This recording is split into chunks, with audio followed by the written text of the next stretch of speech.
Hey, what's going on, everyone? This is Elias Trejo with the No Sabo podcast, and I'm here with my crew and a new member of the crew today. It's Mo. How are you, Mo? Good, I'm good. Yeah, it's not chilly outside, so it's good. It's yeah, and John. Dude, we have the worst. We have the worst intros, but The worst usually one. Badis carries the intro, so it goes from him, and then it's like a little hyped up, and then it dies with me. But it's just like one of those things that like my name is kind of bland. yeah, you might have to put your mic up closer Oh, to your yeah, face. sorry. Yeah, that we can hear your quiet voice because you're kind of quiet. Yeah, I am. Yeah, so we're gonna need you to speak up today. Okay. I'm gonna yell. I'm gonna bring my Mexican side out. Oh shit. Yeah. Oh shit. So are you half Mexican? I am half Mexican, half Salvadorian. So my dad's from El Salvador, my mom's from Monterrey. Okay. So, So we got like because what's My wife's from Guatemala, Guatemala? Yes. Okay. and we're brownskis, like 100%. Yeah. Well, yeah, Y'all are light skinned brown people. though. yeah. I mean, my parents are really light skinned. Yeah. But we, well, it's crazy because we were messing around with my wife. Since my wife is darker complexion, I'm like, I gave her crap the whole. It's picking up the whole 9 months that she was pregnant. I'm like, there's a 50-50 chance. What the just happened? Sorry, technical difficulties. But yeah, I was telling her we were just we messed with her the whole 9 months, and we are like, there's a 50-50 chance that she's gonna come either like pale like us or a little toasty like you. And then, I mean, she came out pale as us, but yeah, we're white. Let's go. That's awesome. Monterrey, huh? yeah, my mom's not super dark. No, probably caramel. My dad's a bit darker. Yeah. So when I moved to Idaho, I was really, really dark. I was like super, super dark. And then, of course, I don't go outside as much. So I got way, way lighter.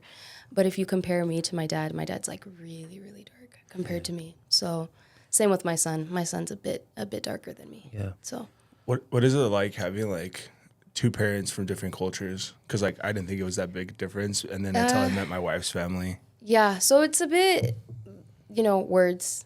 Just words in general. My dad likes to say vichala or cipota, and my mom, well, She's like, "What's how that?" Mexicans cuss, Yeah. So What the it's what way does that different.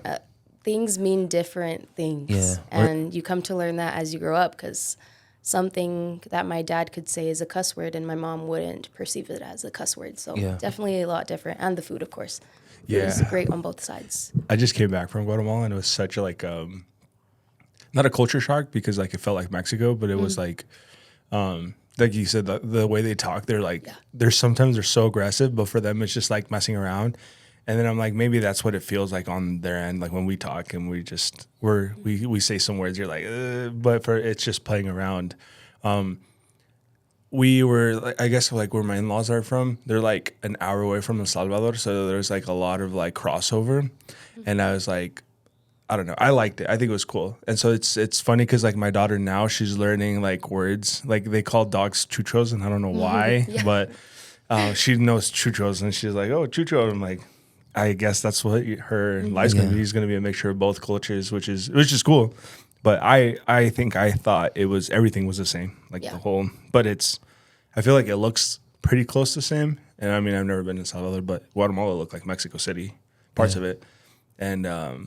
But the whole culture is like the vibe's way different. It's like, but I think that's how it is in Mexico too. Yeah, like you get people from like Mexico City that talk way different from people from Sinaloa, or like their vibes are way different too. Yeah. Yeah. What were those words you said? Viche? So yeah, vicho, vicha. Vicho, what's that? I think it's a cuss word, but obviously they just say it jokingly. Cipota is like kid, Okay. Oh, that's crazy.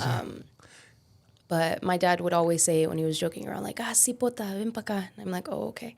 And my mom would be like, hey, don't call her that, because she'd perceive it as a cuss word. Yeah. So, but I always thought it was cool. So yeah, different things mean, different things in Spanish. Have you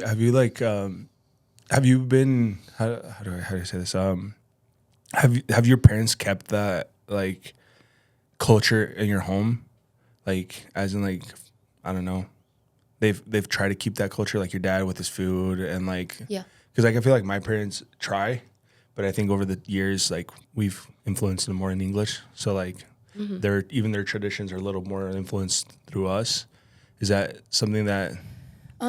Yeah, definitely. So my mom and dad, before they divorced, my mom was always cooking Salvadorian dishes. So there's a few things she still cooks, like pupusa, Salvadorian tamales, this big tamale and this green leaf, delicious, super, super good. So she still makes those even though she's divorced my dad, kind of, passing it on to us. Oh, really?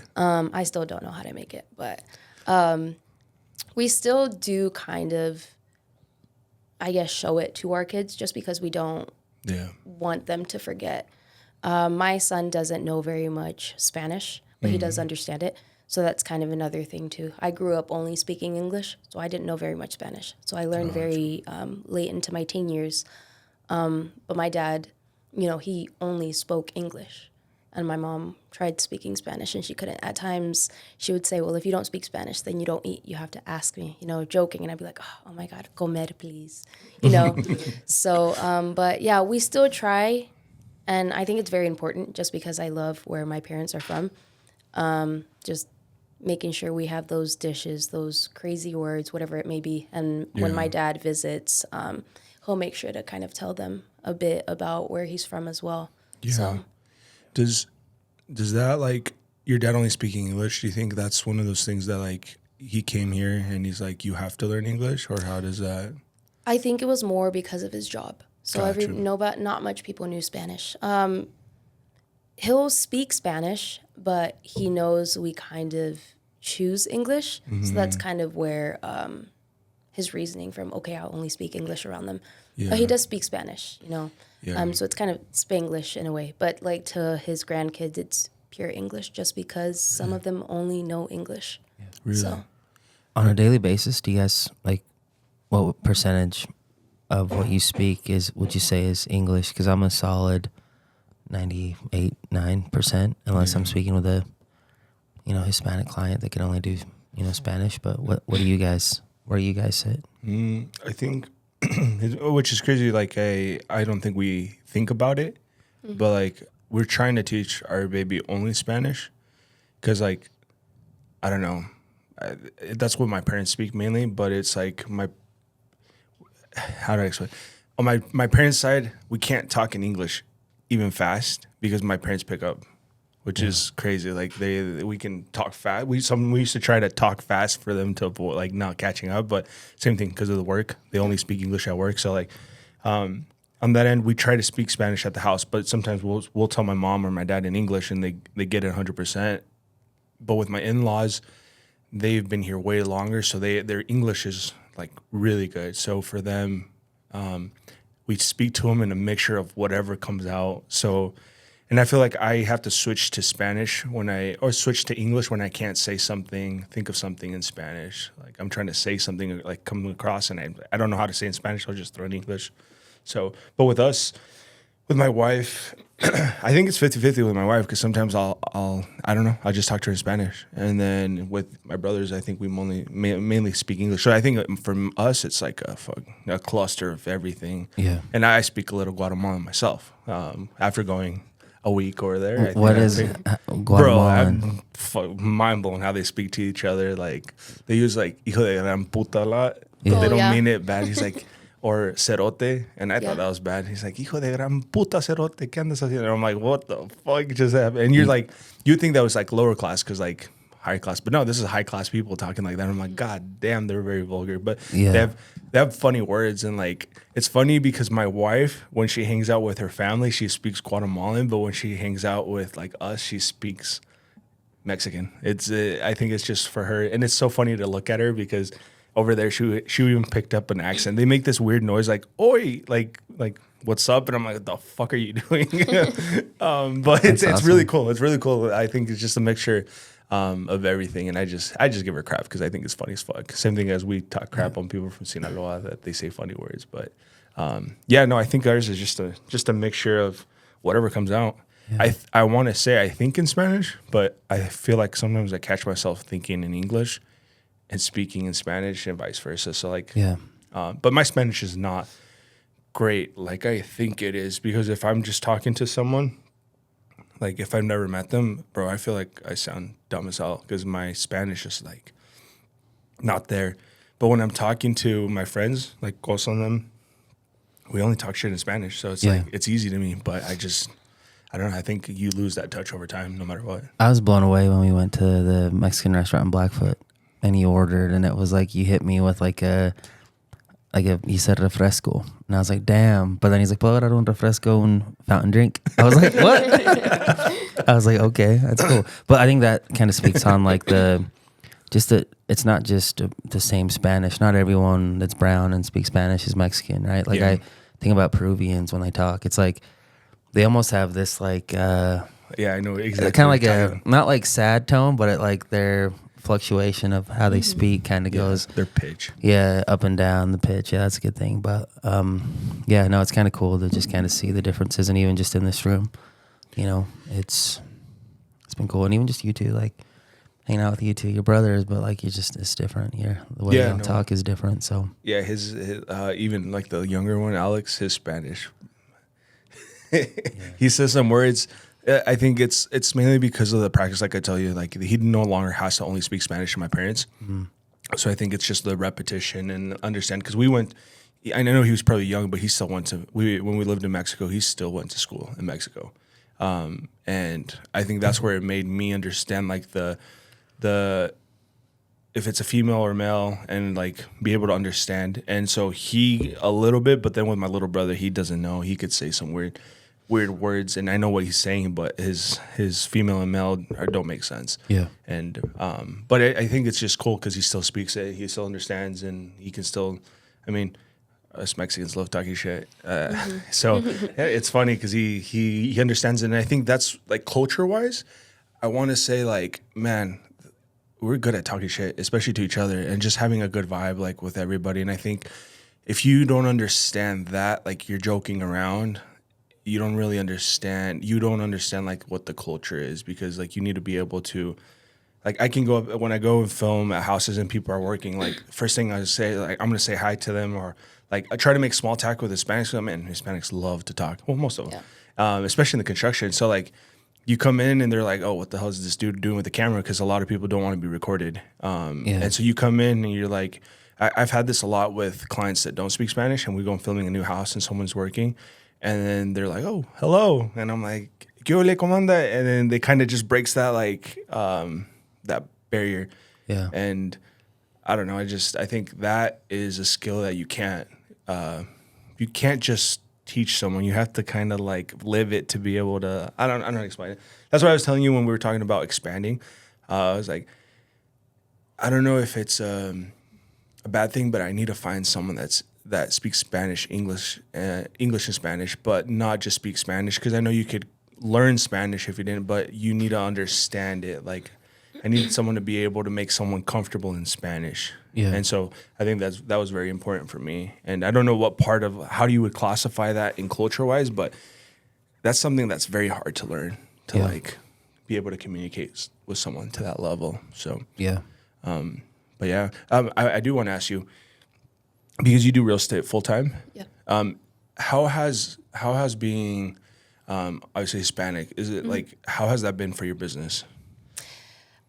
So when I first started out, I feel like I didn't reach out to only Hispanic.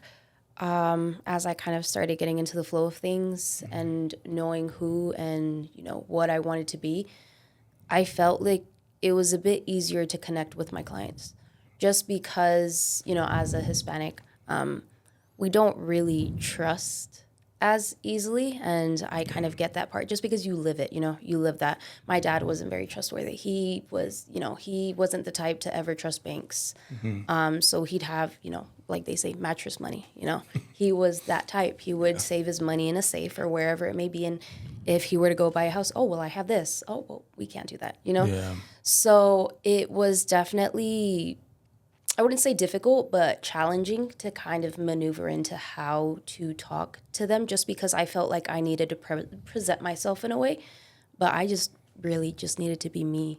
Yeah. And I felt like that's kind of where it picked up a lot.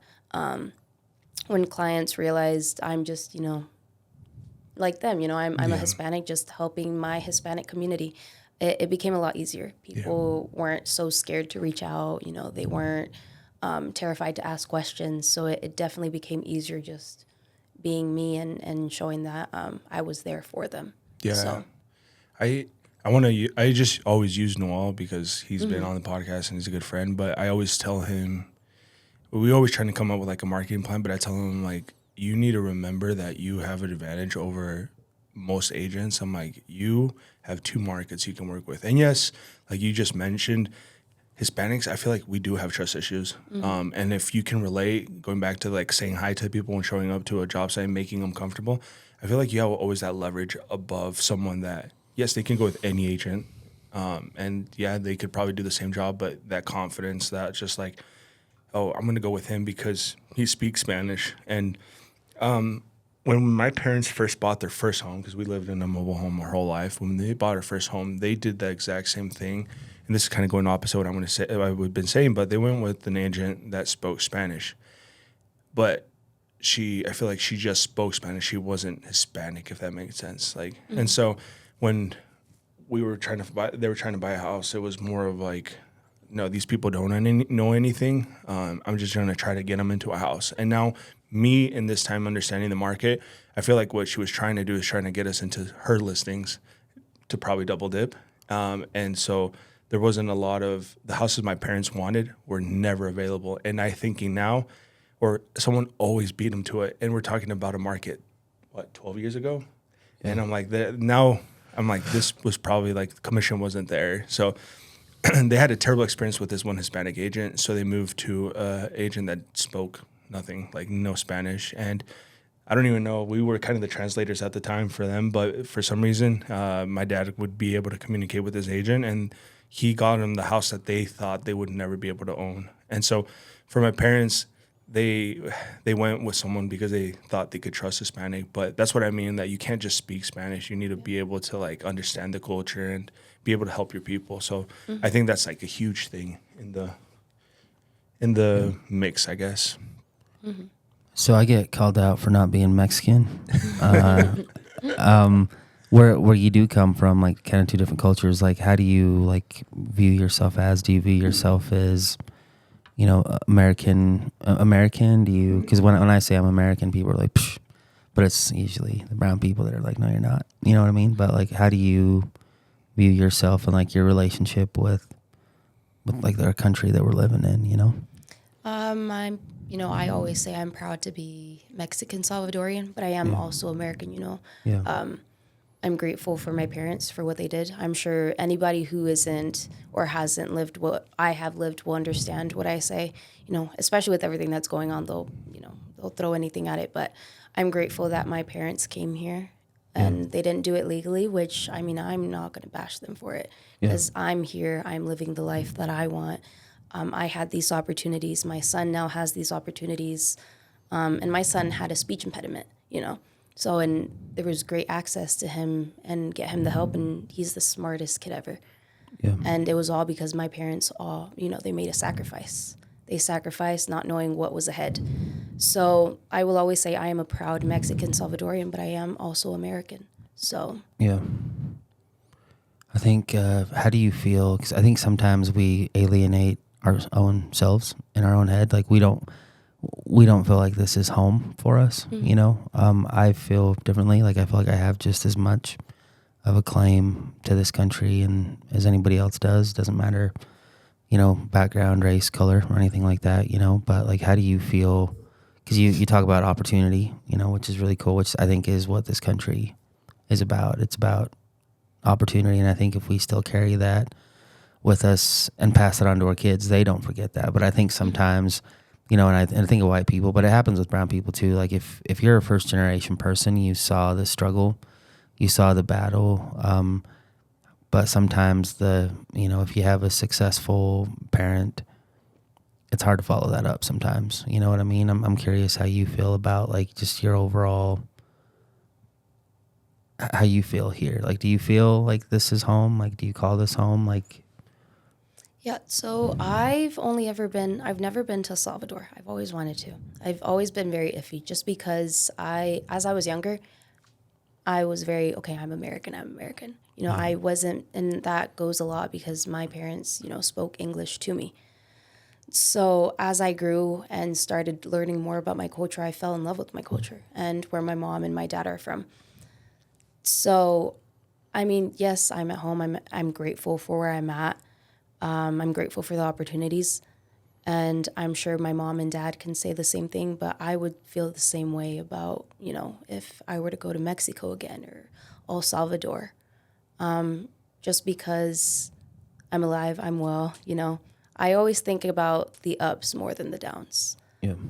despite everything that's going on. And being someone who has experienced racism before, I'm not gonna let that turn me sour.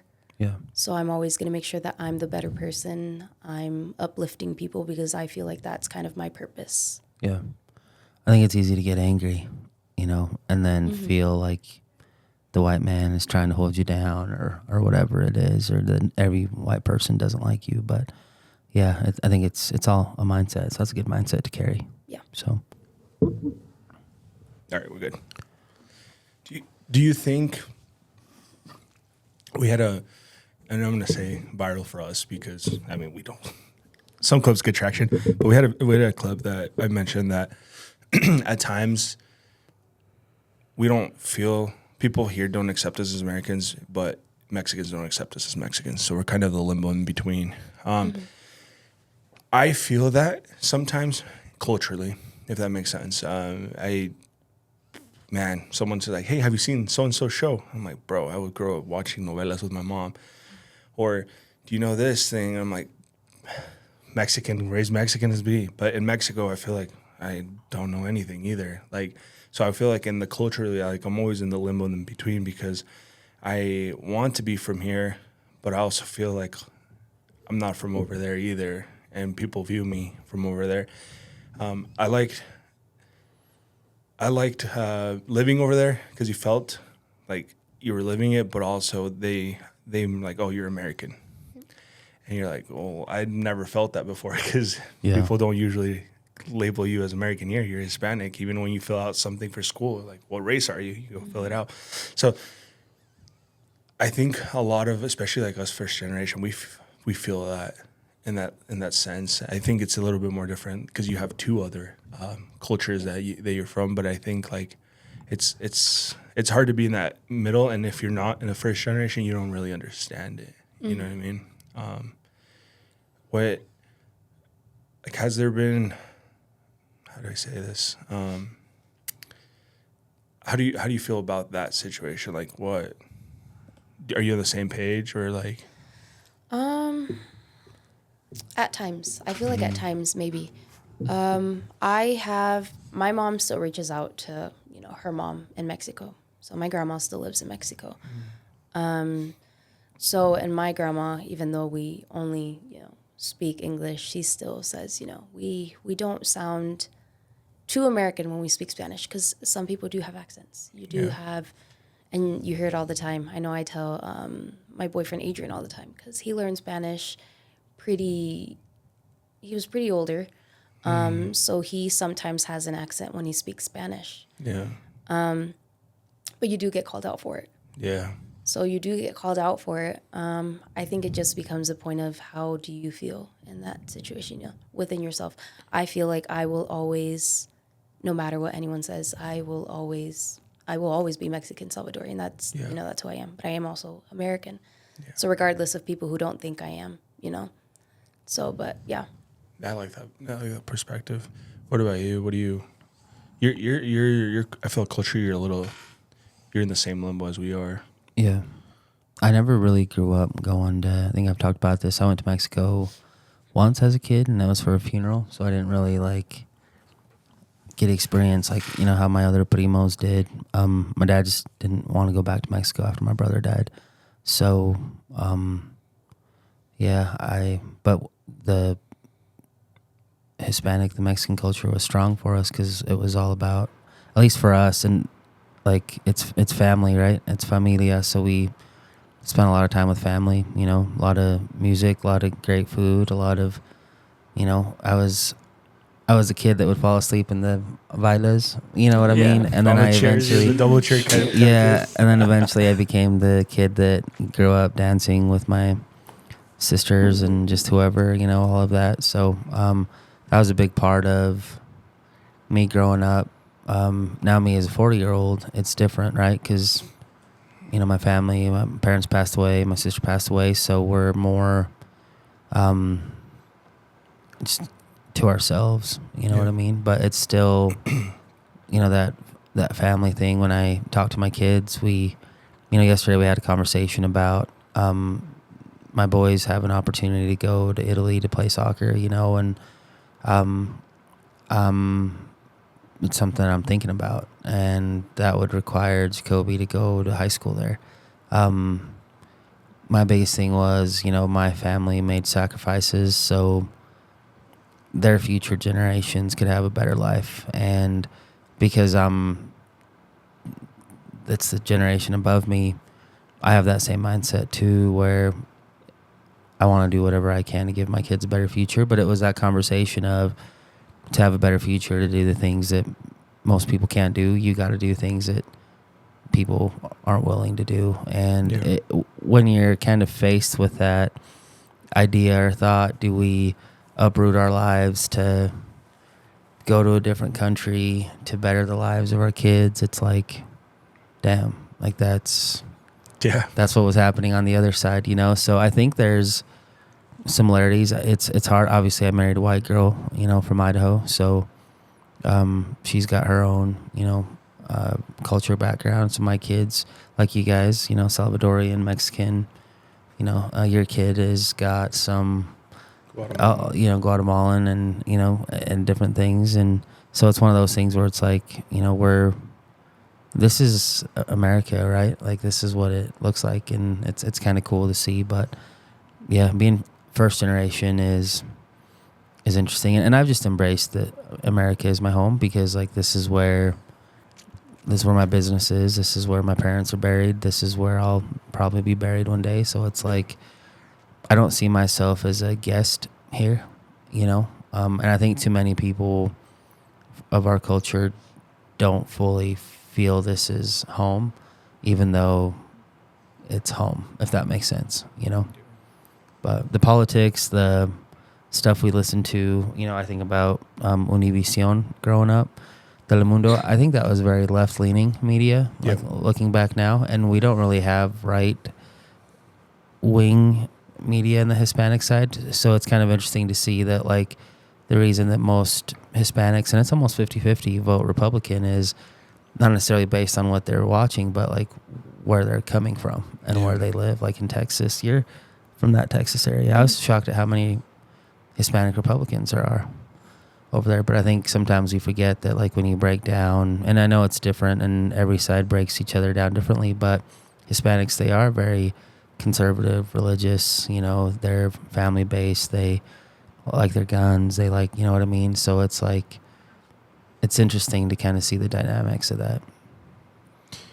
It's I think talking about kind of like more moving into like immigration and stuff like that, I hear a lot of stories when my uncles talk about, like, hey, do you remember when we were working in the fields and the migra would try to show up and basically saying what's happening. Now, I'm not gonna say happening now, but like, they're like, back then you had to be careful because you would get a call and be like, hey, don't go pick here because the migra's in that area. And it was more of a normal thing. I feel that they were having to watch out for themselves all the time. What's crazy now, and I think and we've talked about it before, is what gets the most clicks, the bad stuff. And I mean, we see it too when we clip stuff. Like when my brother's clipping, he's like, I'm like, this is edgy, and it's taken out of context a lot. But that's what people want to see. And I feel like we're stuck in a never-ending loop of bad stuff. Like, when's the last time you saw something great on the news, national news? And if it does hit, it hits real quick and you're out. And I think it's very unfortunate stuff's going out. And I feel like a lot of my view now, because we talk about what's right or wrong, but I feel like now as like a Catholic, I think what I see is what's right and wrong, as in like you see the killings, and I think who are we to judge and who are we to take life away? So in a sense, it's like it's hard to pick a side, but it's more like what's right as a human being. And I think no matter what life, because we talked about like the shooting last time in Minneapolis, like was it justified? I'm like, well, we talked about the different point of views and stuff. I'm like, but I think I gave my point of view, but then thinking about and reflecting and like, no matter what was right, I think, or wrong, sorry, a life was taken, and I think we're no one to take lives.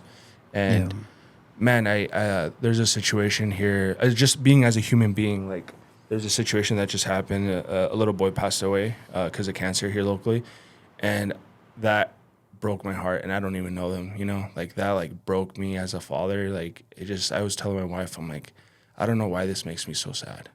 And I could not even imagine what kind of situation or what the parents are feeling, because if that was me, man, like those are very, very heartful things. And I think if you think about the same situation with whoever's losing their life right now, like imagine what the families are feeling. But what are we getting blasted with is like all this negativity from the media. And man, it's just sad at the point we've came in right now, what we got going on. What do you think about what's going on right now? Just with the whole. I just think it's very sad. I'm religious. Who am I to, take someone's life or judge? I'm no one to judge. I'm no one to, say what's right or wrong. Everybody makes their own choices, but I think it's just very sad that people are justifying someone's death. I just don't think that it should be praised in any, situation. Yeah. Just because it's someone's life, you don't get back, Yeah. So I do think it's very sad. I think people just lack empathy. I think people aren't seeing both sides, and they're kind of thinking politically. So it is very sad. Yeah. I think this podcast has allowed, in my case, allowed me to be able to reflect on some of the things I've said. Because I think at the beginning, like we talked about, like I was like, it's hard to be empathetic because I saw what my parents did. And we talked this multiple times. And I was like, they got here without knowing anybody, and they figured it out. So I can't have empathy for someone that didn't. But now, over the time, I think I have to retract in some way. I can't retract what I said, but I feel like now I can be a little bit more empathetic and just see the whole picture. Like, not seeing if they did something right or wrong, but seeing more like how it affects everybody. And I don't know, but it's just like one of those things that sometimes I sit and reflect when I'm like, damn, like if I could just imagine myself in someone's shoes, like how would I feel if my parents were sent back? Like how would I feel if my wife got sent back? How would I feel if, now we're seeing children, right? Like how would I feel as a father of my child? And I think that's what kind of like you said, right or wrong gets thrown out. It's in more of like in the person's shoes. And I think that's where we're at a point now that you're like, damn. And I think we're in this weird situation where it's like morally, right? Like it's not right. And I think people have they do lack empathy. There's a lack of sensitivity. Like, I mean, I'll even go back to, when Charlie Kirk died, when, these two people were killed, in Minneapolis, like there's people celebrating. There's people that can just say, well, that's what they get, F around and find out, I don't think loss of life is necessary, and the way it's happening sucks because they're trying to deport the dangerous people, right, the criminals, and yet we have these white people that are getting in the crosshairs of these things, that they're getting shot. And when you look at both, because the new guy, and I forgot his name, the nurse guy, it sucks, right? Like somebody took the guy's gun, and then not even a second later someone's just killing him, right? And like for myself, who I've lost my dad, my sister, my mom, it's like I know what that feels like to lose someone. I know how like not only do you never get them back, but you never get yourself back, because you never get that version of when I was my dad's son. I can't be that again here. Like I've lost that version of me. Even when my mom was unresponsive, there was still a comfort that my mom's here, and then the moment she passed, she's not, so I can't even be her son here anymore. You know what I mean? So when you start to read and hear, people say, oh, that's what they get, and There's people that are like trying to do the play-by-play. They're like, and it's just like, we got to step back and be like, whoa, like, I'm glad that Trump and Waltz met and talked, you know what I mean? But it's unfortunate because, yeah, like, and I think I've probably talked about this all the time. Like, we have friends here that are not here legally, right? They're doing great things within the community, even, So I just think we have a broken system, and that's the thing, that we're using people as pawns in the political scheme and debate to keep us divided versus actually coming up with solutions that everybody would agree with. Because, like, and this is me talking as a Republican, like, never in my life did I imagine that we would be the party that would be all about the federal government coming into a state that doesn't want a state, that the state doesn't want a federal government to come into and police our streets. And that's happening. And we're setting that precedent. And one day there's going to be a Democrat that wins. And if they're coming to Republican states, because I understand there's fraud and different things going on in Minneapolis, and it's going to be interesting to see what happens. They want to get their voter rolls because they think a lot of these illegal immigrants are also voting, right? But that's a play that was done by the Democrats to, like, let's fill in certain states with, like immigrants, and they're playing that political game, and people don't see that, right?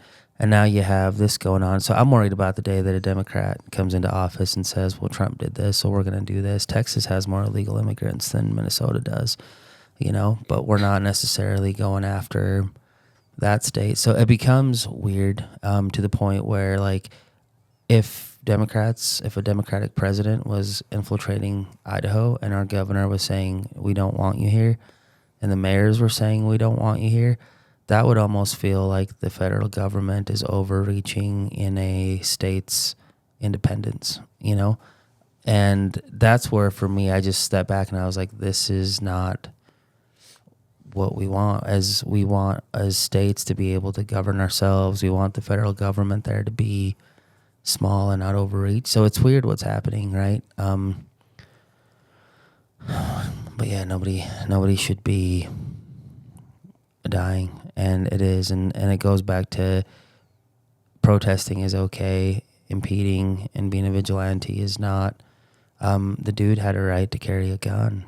Yeah, that's what I was going to talk about. Like, so can we not carry our guns anymore because we're going to get shot even if we're legally able to carry them? Yeah, it's like I always have a gun in my vehicle, and if I ever get pulled over, I say I have a gun in my vehicle. I state it, but it's just like, if it was flipped, and this is what I hate about politics, it's hypocritical. If Biden was president and he went into Texas and people in Texas were protesting something that, Republicans didn't want, and there was a Kyle Rittenhouse. Yeah. He was a hero, and he was an unregistered gun across state lines. Didn't get killed by the police. This dude does, and, it's so... We put ourselves in a situation where we're hypocrites, right? Politically. It's kind of sad to see, but at the end of the day, it's like, we need to figure this shit out. Like, we need to cool down the temperatures. Like, yes, do we need to figure out the immigration system and problem that we have? Absolutely. Is this the way to do it? Because regardless of how you do it, the moment you start getting the optics of, hey, this person got murdered and it's live. Yeah. And it's not the media spinning it. It's people with their cameras that are posting it on Twitter, right? It becomes public executions, and you can't turn away from that, because that's a police officer doing it. That's a law enforcement doing that. Yeah. And whether someone is a criminal or not, it's not the police's job to be the judge and jury. At the same time, you talk to a lot of police officers.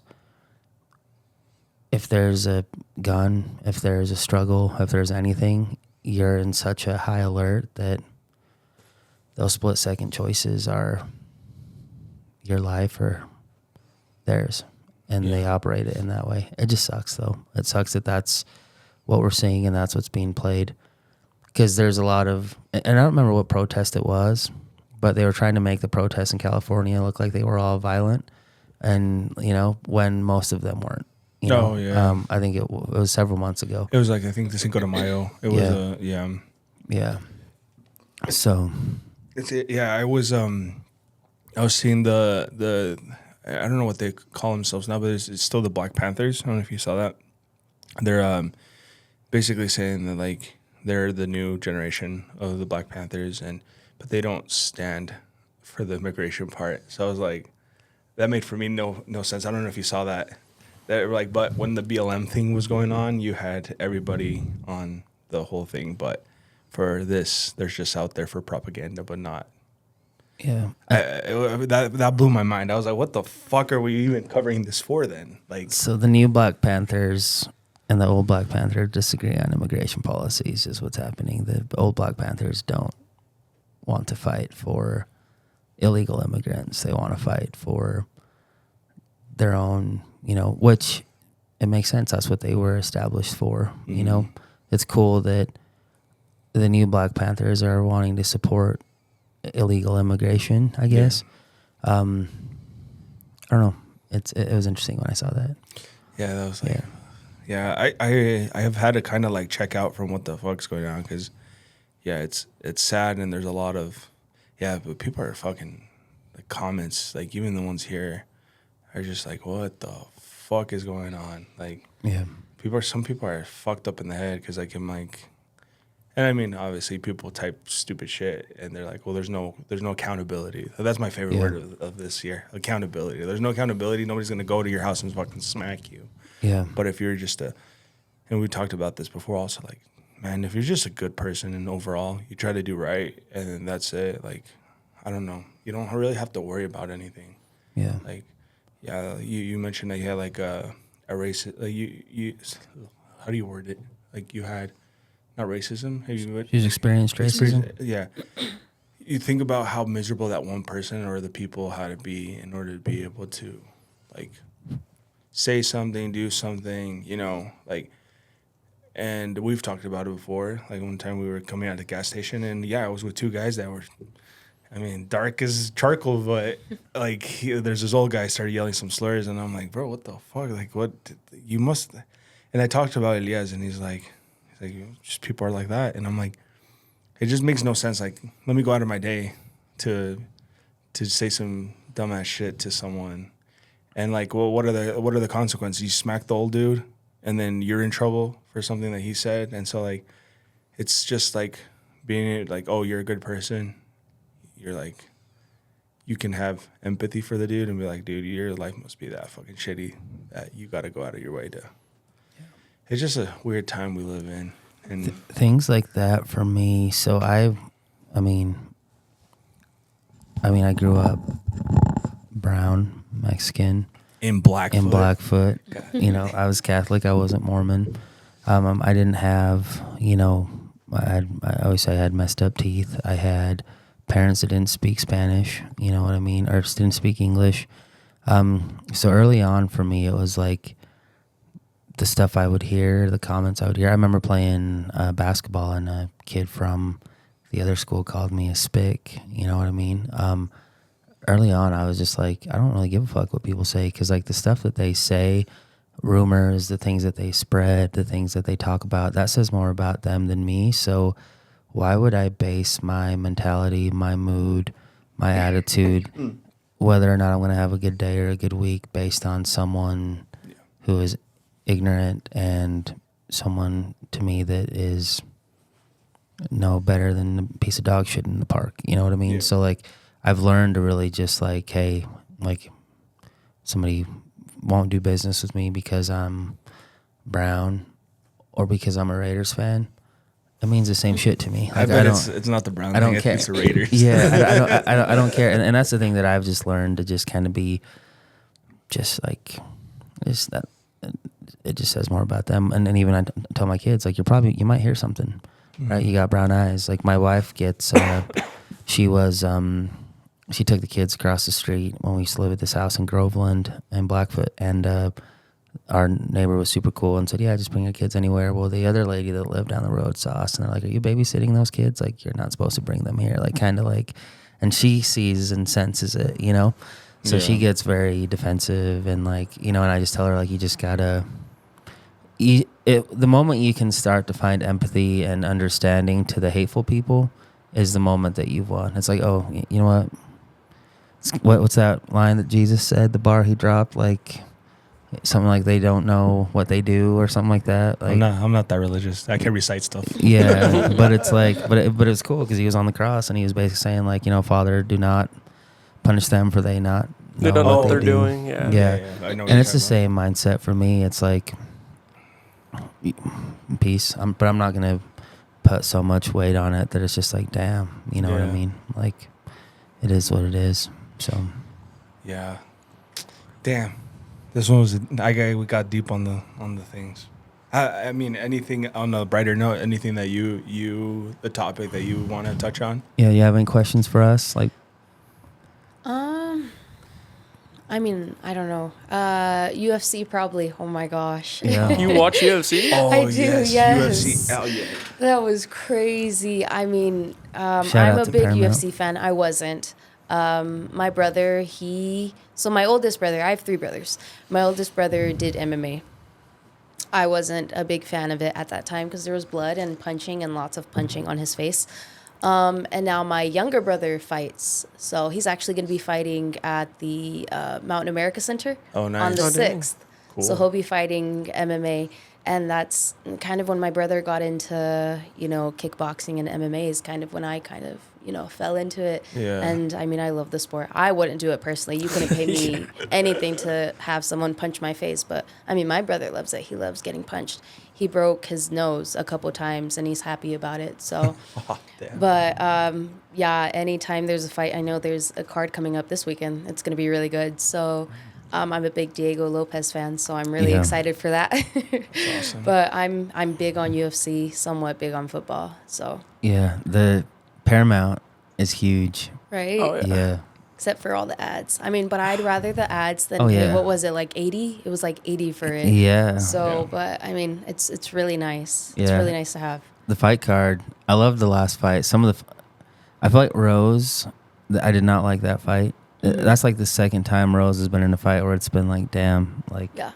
But they made a great point about like when Derek Lewis fought Ngannou. Mm-hmm. Like it was just the most boring fight in the world, and you'd think these 2 explosive knockout artists were just make it exciting, but that last fight was crazy. Mm-hmm. Do you think he was robbed? Batty? No, the last one. What was the main card? Pimblet? It Yeah, was Gaethje. Gaethje. Yeah. Mhm. Dude, that one's hard to say he got robbed, bro. I Yeah. don't think Patty did. I think he like I feel like a lot of these fights, it's that first round where people are just kind of trying to get a feel for the other fighter where they're won or lost, But like when I look at the fight, like without judging it, like Patty got his ass whooped. Yeah. You know what I mean? I was agreeing with that until what was it? The third round when he got poked in the eye and then he got then it was a Yeah. He takedown. got Yeah. fucked. It was Yeah. like, dude, like imagine like They not being scored able to see. They scored it pretty close, didn't they? I think one was like 47, 40. 47-48, I Yeah. think was a fair Yeah. score. Anything outside of that was questionable. That's the only reason I was like, well, maybe if both his eyes didn't get poked out, would have been a I'd little be- bit better I'd fight. be But he poking- did get his ass I've got- kicked. Bro, but like even okay, so I didn't watch the whole fight, but like even the clips, you can tell that like, I mean, yeah, I won't take it away from him. That fucker can take a hit. Like, Oh, yeah. what's his thing? Like, Shouzers don't get knocked out or Yeah. something. Yeah. like that. Yeah. Like, dude, he's such a man. Like as a promoter himself, he's great. Yeah. But yeah, I don't know. I don't know if I would. I think it was a good fight, but I don't think he was like. There was a chance for him to be like, oh yeah, he. Yeah.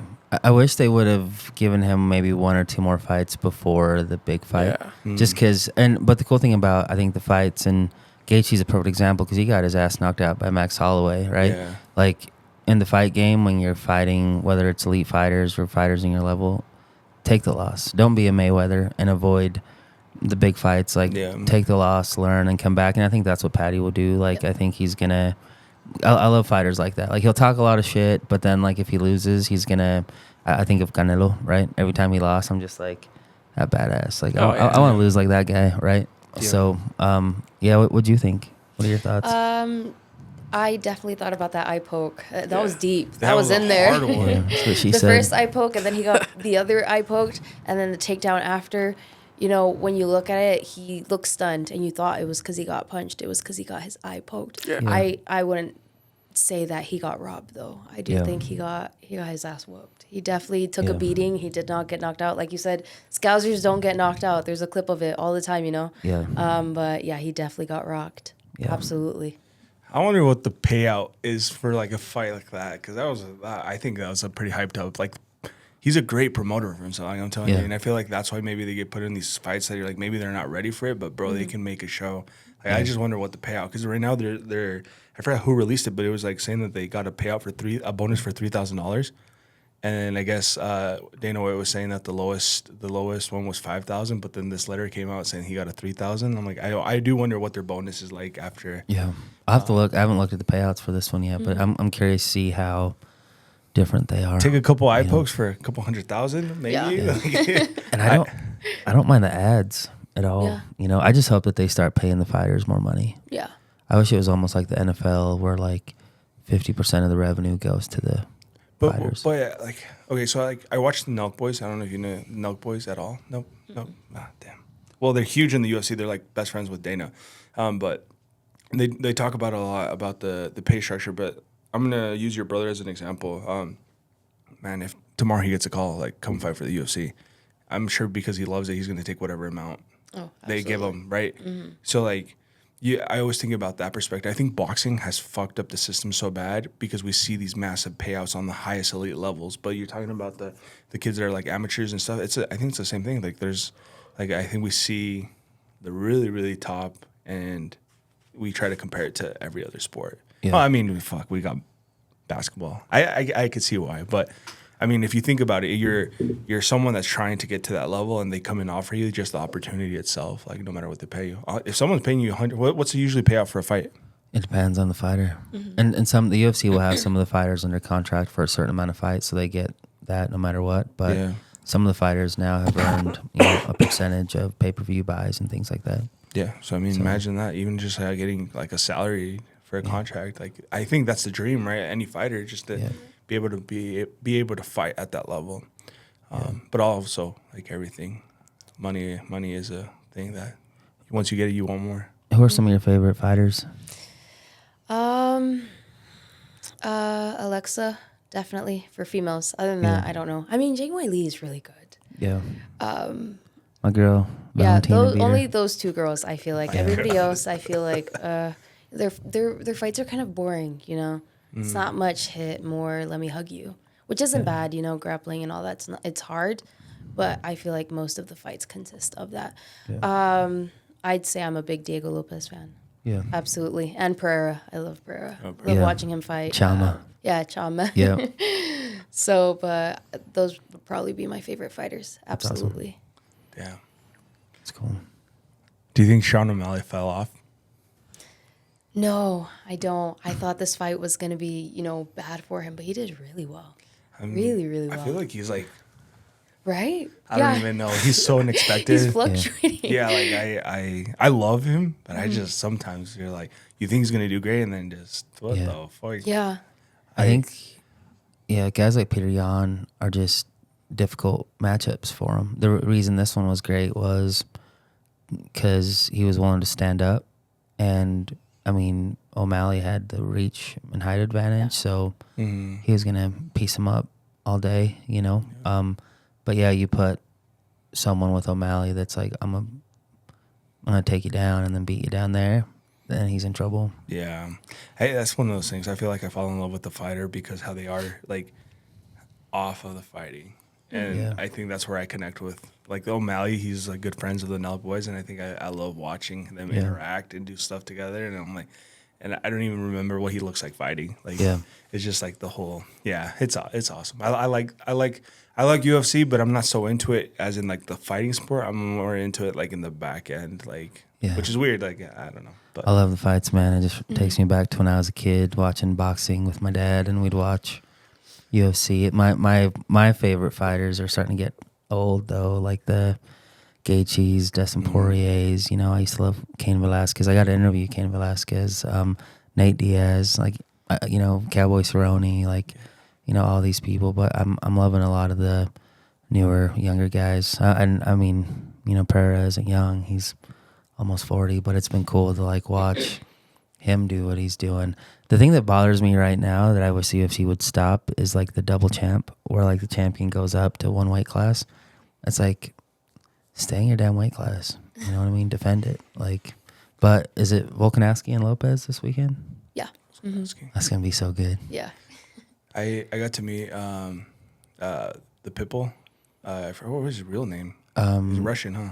The Pitbull Arvlasky? Yeah. He's a fan of like knives. So every year I would see him around this time at SHOT Show, and he would always come and buy a bunch of knives, and we take a picture with him. And he's just like such a cool dude. And Yeah. we always try to convince him to get on the podcast, but I feel he's just like, I like your guys' knife, and that's Yeah. it. But it was such a cool experience. Like even meeting Chuck Liddell at the SHOT Shows, like just watching this freaking Mohawk head like going down. I'm like, bro, that is so cool meeting these people, even though like there's no connection fighting wise. Like I loved seeing them. Never saw Pitbull fight, but I got to ask Dana White questions, and when I covered Jones and Cormier, their first fight, that was insane. White House predictions. Dude, that is going to be the most American thing of all time. Pereira and John Jones are going to fight, I bet. That's the fight I would.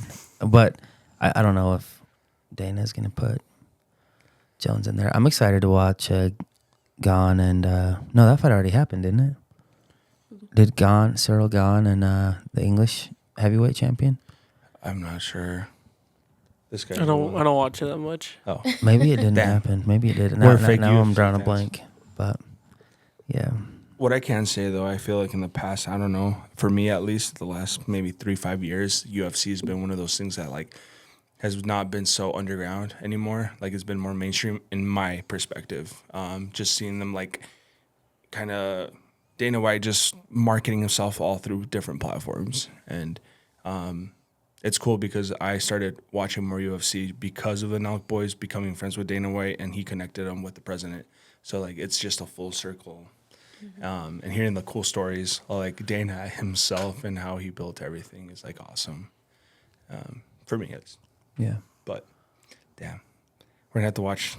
I think that's the one fight. Even if they charge whatever, I'll pay because I'm excited. I want to say I'm a McGregor fan because of him, not because of his fighting. I just love because the same thing. They've done videos with the Nelk boys, and like he's just such a how you see him on the TV. That's how he is in real life, and it's just one of those things. Like you're like, wow, these people are. I loved Hungry McGregor. Oh, When he became, you know, on the other side, when he started to lose to Poirier and everybody else, it's like he talked from a perspective of I'm rich versus like I'm hungry. You know what I mean? Yeah. And I love the fighters that still show, you know, a Gaethje or, you know, Dustin Poirier, those guys that like they already made their money, but they're still putting themselves in like, you know, dangerous situations. But yeah, McGregor, I mean, him and Nate Diaz, when their first fight, their pressers, man, I loved it. And that's what I love. I love someone that can, like, I hate Colby Covington. yeah. Like, you know, is like he could be funny, but also like when you start to hear about like the person he is, it's kind of like you're kind of a shitbag. Yeah. But no, I think that's one of my favorite parts about. Because I also grew up watching WWF, you know, Attitude Era. So like I like a little bit of shit talking, you know.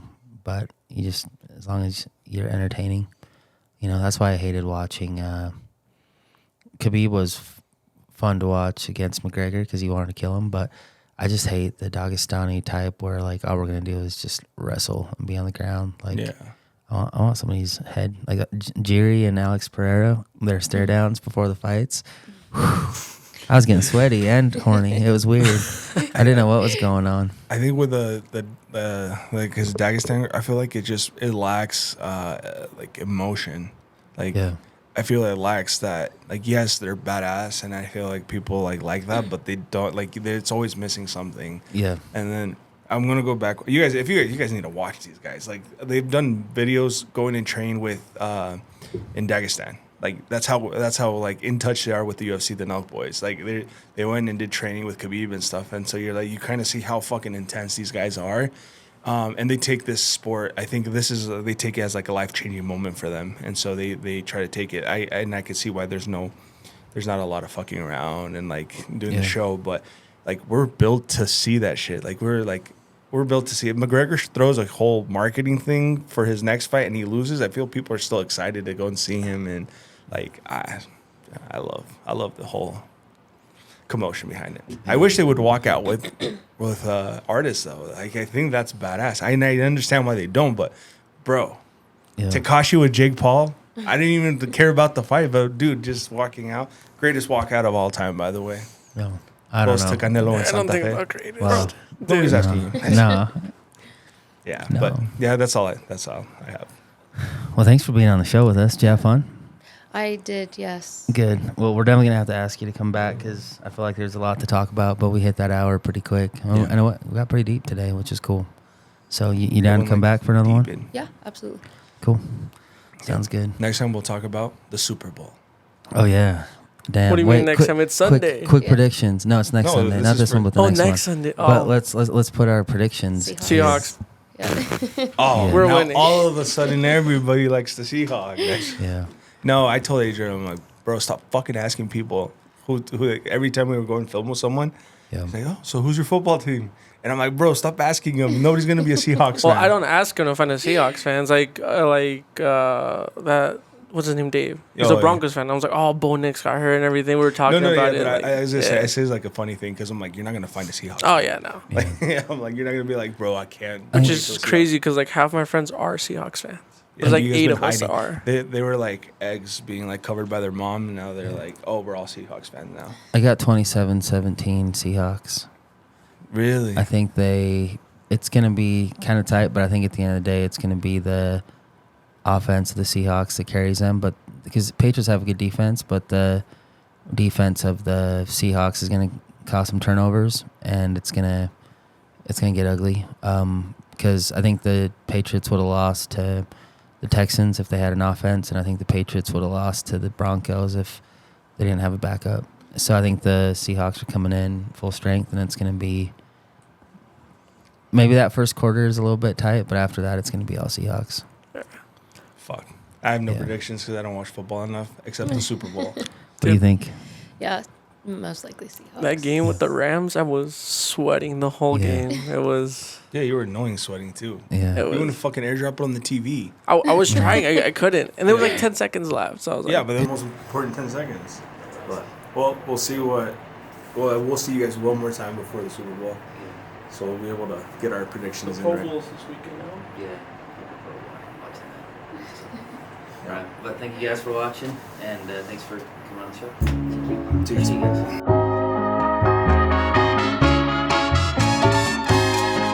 Give it to me.